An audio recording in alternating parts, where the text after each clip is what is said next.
In most video games, reality is fixed. Walls are walls, floors are floors. The world exists whether you agree with it or not. But in Viewfinder, reality feels like it's waiting for you to say, yeah, that works.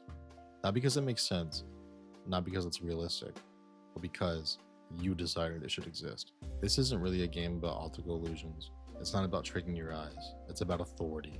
It's about who gets to decide what reality looks like. And in Viewfinder, that authority is handed directly to the player.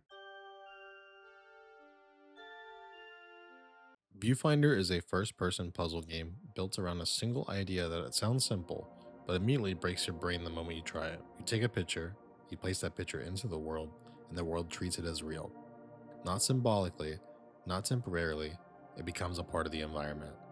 There are no enemies chasing you, no timers pushing you forward, no fail state waiting to punish you. Instead, the game gives you space. Space to try things, space to mess up, space to see what happens when you stop thinking logically and start thinking creatively. And now for something completely different. Most people describe Viewfinder as a perspective puzzle game, and that's fair. Perspective is definitely involved. But perspective implies illusion. It implies the world hasn't really changed, only how you see it. That's not entirely what's happening here.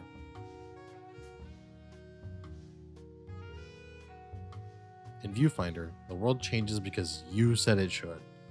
When you place a photo, the game doesn't just stop to ask, does this make sense? It asks, did you mean this? And if the answer is yes, the world snaps it into place. You're not finding loopholes. You're not breaking the game. You're issuing instructions.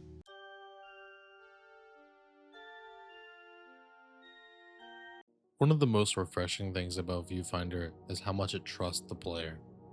There are no long tutorial messages, no glowing UI telling you where to stand, no voice reminding you what button to press. You learn by doing, and more importantly, you learn by failing.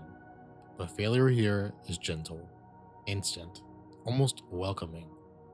You try something, it doesn't work. You reset, you try again. Failure becomes part of the conversation between you and the game. Photography in Viewfinder isn't just a mechanic, it's a statement.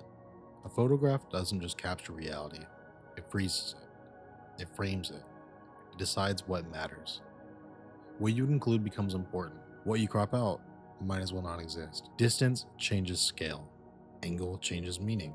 Two photos of the same location can create completely different realities. And that's not just a game idea, that's how media works, that's how stories work, that's how history is remembered. Viewfinder isn't a difficult game, at least not in the traditional sense.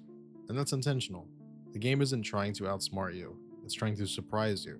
Most puzzles don't end with relief, they end with, oh wait, that works? Portal challenges logic, The Witness challenges pattern recognition, Viewfinder challenges assumptions. It asks you to stop thinking about what's allowed and start thinking about what's possible.